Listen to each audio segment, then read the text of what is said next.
because I had dwindled from my faith, I was born again when I got into the university. When I got into that relationship, I began to do the world standard of dating. One leg in the church and one leg, the standard of dating. So I had come to a point where I just kept feeling the grace of God leaving me. I died.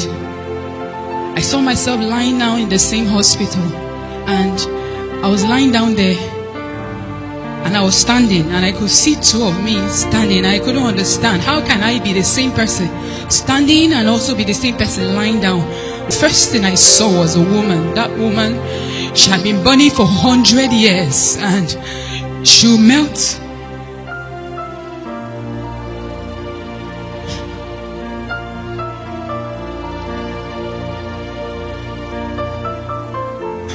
She was burning for 100 years.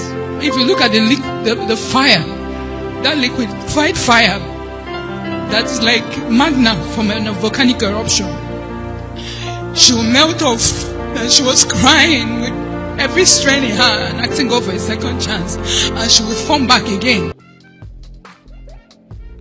Hello family, Neye Uche here. I actually saw the story and thought I should share it with you, my beautiful family. My greatest prayer and desire is that this video blesses you in so many ways you can't imagine, and that you also learn the lessons from this story and put them into practice. Do well to give this video a like if you find it helpful. Also subscribe if you haven't done that already, and share this video with as many people you feel will be interested in the video. Don't also forget to drop your comment below so that we can interact as one big happy family. Sit back, relax, and enjoy this video till the end.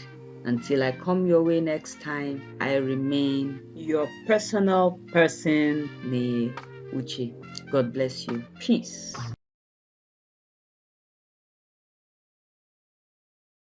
I was working in an investment bank in PA, and I was reporting to this lady. She seemed very nice to me, but along the line she would go back to my boss and to the superior and say things about me. So I kept getting into trouble without knowing why, until one day one of the directors actually called me and brought up an issue, and I explained it, and from that day onwards he would always want to hear my own side of the story before making a decision. So I saw that guy as somebody that was looking out for the interest of anyone that was oppressed. He didn't like to see people oppressed, and because of that we became very close as like friends.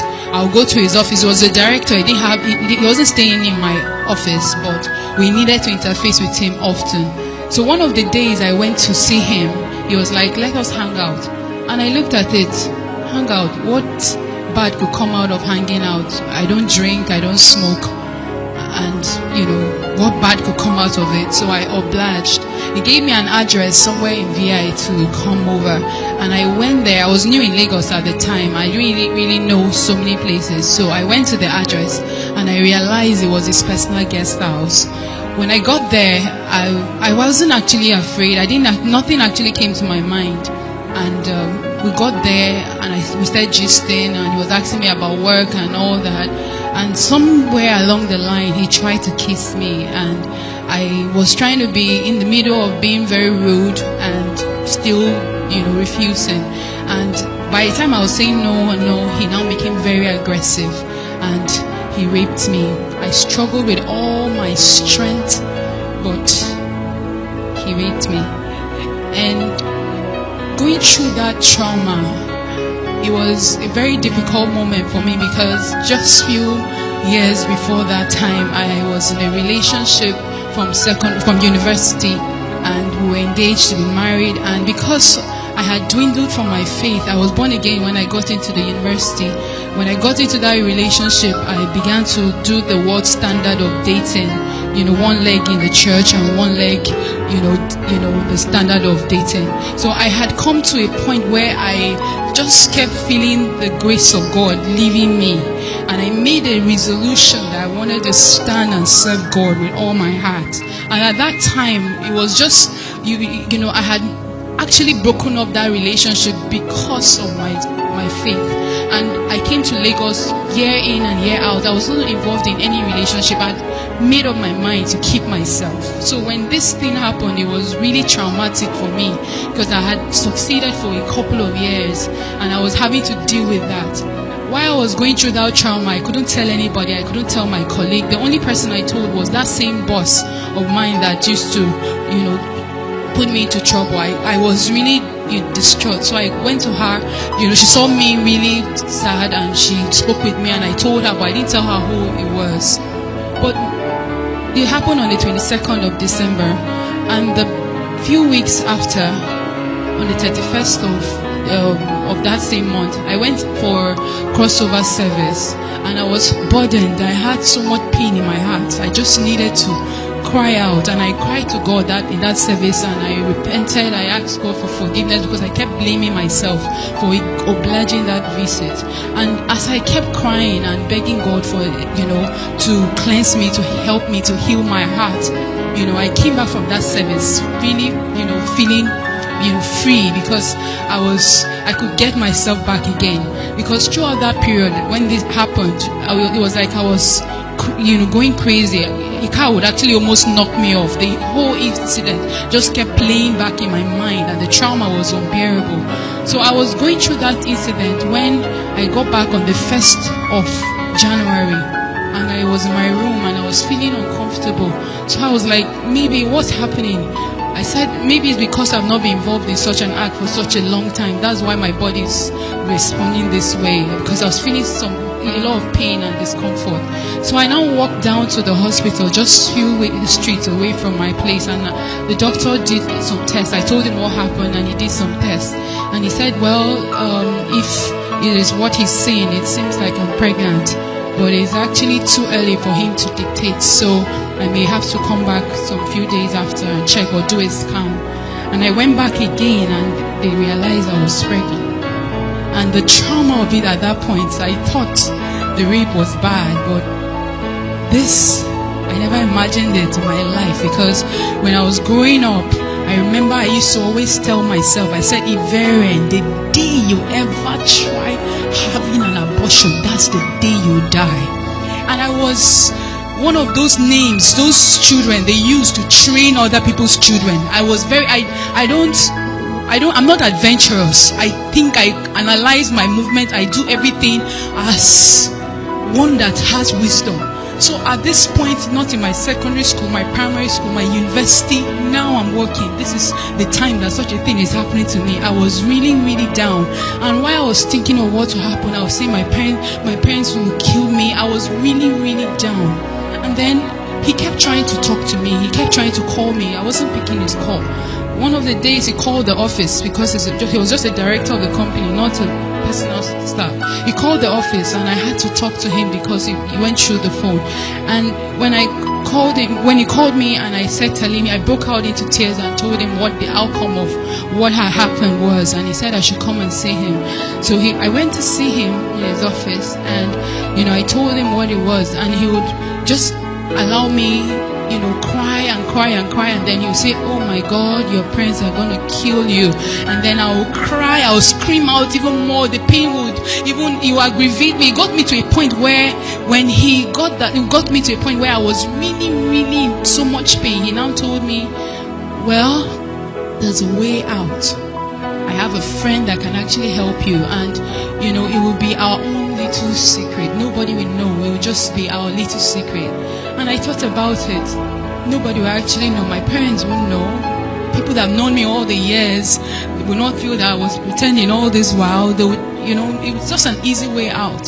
So I thought about it. He gave me an address to where, his friend would do the procedure. And I went to the hospital. Why I went to that hospital was, I remember on my way going there, I remember that word I used to say. The day you ever try doing this, that's the day you will die. I remembered it, and I asked God, I said, God, it's not my fault. It's not my fault. This thing happened to me. It was not my fault. Just forgive me. And I just said that, and, I went ahead. When I got there, the doctor, began the procedure, and at some point I was unconscious. I remember I just said, Lord, forgive me for what I'm about to do, and I became unconscious. And then in the seconds that followed, I died.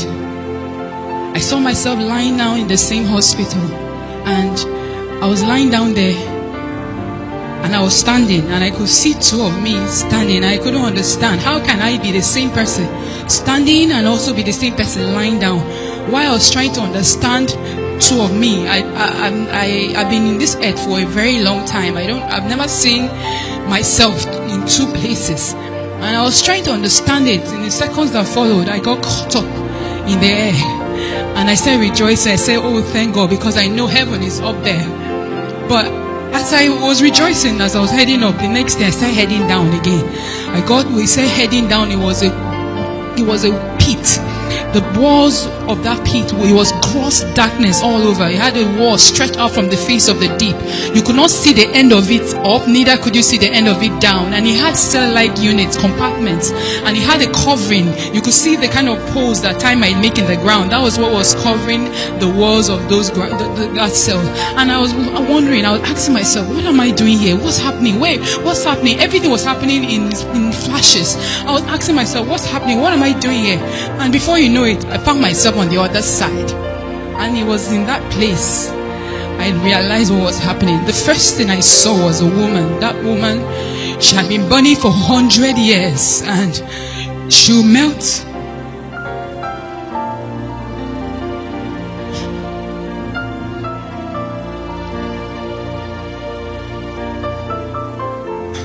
She was burning for 100 years. If you look at the fire, that liquid fire, that's like magna from a volcanic eruption. She will melt off, and she was crying with every strength in her and asking God for a second chance, and she would form back again, and she just kept crying and gnashing her teeth. As I was looking at her, it was no longer about what I was looking at. The fire began to ravish me from my head down to my feet. I began to burn, and I began to cry, and I was screaming with every strength in me. I was begging God for a second chance, and I was crying out loud. It was in that place certain scriptures became very tangible to me. When the Bible says there will be gnashing of teeth, I found myself gnashing my teeth. I was crying it, and I was screaming, and my shouts were loud. If I shout now, the next shout will be louder, but this energy keeps depleting, but your shouts keep increasing. I was screaming, everybody was screaming, everybody was begging God for another chance. As I was shouting and I was begging God, I remember a few things that occurred there. Some of the things that were traumatic for me were the fact that if you just imagine that everybody was shouting, the noise there was enough, was like bomb blast blasting off your ears. If there was no fire, if there was nothing there, just that noise was enough to burst your earballs, but you wouldn't die. Then imagine you cannot breathe, you hold your nose for 1 hour, you cannot breathe, but you cannot die. It was bad and it was painful. I realized as I was going through all these experiences, I realized the smell, the stench in that place. If there was no fire, if there was nothing else, just that stench was bad enough. And in all this, I realized one of the worst pain that I encountered there was the fact that I knew that I was damned. I knew that it was over. I knew there was no hope. That was the worst trauma of it all. The feeling of hopelessness. When you know that you are doomed. No matter what situation you are, you can actually be sick with your body being rotten. As long as you have life, you have hope. You can actually be in prison, sentenced to death. As long as you have hope. As long as you have life, you have hope. But in that place, I knew beyond every reasonable doubt that it was over, that there was no way out. And I was begging God, and I was asking God. I said, God, if you can only give me even 1 second. I'm not asking to come back and live on this earth. Just 1 second to say Jesus is Lord and die back. I was begging God. I said, God, I don't even mind if you give me, if I come back, and I'm lying down. I don't have hands, I don't have legs. I'm eating shit and drinking piss, and people are stamping on me. Just the opportunity to come back and restore my ways. It's enough for me. He asked me, I told him, Lord, it's not my fault. And he said, you made a choice. And you were here because you made a decision. And I kept begging. Everybody was begging. And everybody is still begging there. One of the scriptures that also became tangible to me, the Bible says, blessed is he that believes. A lot of people want to see before they believe. But if most of them saw, they know that hell is real. They are in the belly of hell. But it's over. They cannot make a choice now because they wanted to see before they believe. I kept crying and I kept begging God, and I was asking God the same way everybody was begging God. I asked God, oh, just 1 second. Just 1 second. And he asked me a question. He said, how many seconds are in a minute? How many minutes are in an hour? How many hours are in a day? How many days are in a month? How many months are in a year? How many years have you spent on this earth? Weigh those seconds in those years. With this 1 second, you are asking me, which of them is greater? Why is this 1 second now more important to you than all those years? I was helpless, and I kept begging. Every other person was begging. I asked God, I said, God, I preached heaven and hell when I was in secondary school, when I gave my life to Christ. I was one of those students that believed that Jesus is coming now, those radicals. I always knew heaven and hell was real. I preached it, but I never knew it was this real. And I asked him, I said, why is it that this thing is so real, but we live our lives like it doesn't exist? And he said that's the trick of the devil. He blindfolds our minds so that we are busy chasing what is not important. And at the end of it all, we realize what is important, but we do not pay attention to what is important. And I kept begging. Every other person was begging. I realized another scripture that says a living dog is better than a dead lion. As long as you are alive, you can make a choice for where you're going to. But once you close your eyes from this earth, it is over. I asked God as I was crying, I was begging. Everybody was shouting with all their strength, asking for mercy. I asked him, I said, God, I preach this thing. Just give me this opportunity. Let me go back and preach. Let me go and share this news with other people, because I don't. He now asked me a question. He said, Jesus, the Son of God, came, but the world did not believe him. He said the book of Revelations was written for the world to read, but they don't read it, let alone believe it. He said many have come back with warnings for the world. He said they don't listen. Why will they listen to you? I said, God, you don't understand. I will come back. I will tell everyone and anyone that has ears that it happened to me. And in seconds that followed, I found myself heading back. We got very close to where the hospital was, and then I woke up in my body. Fear gripped me for some days.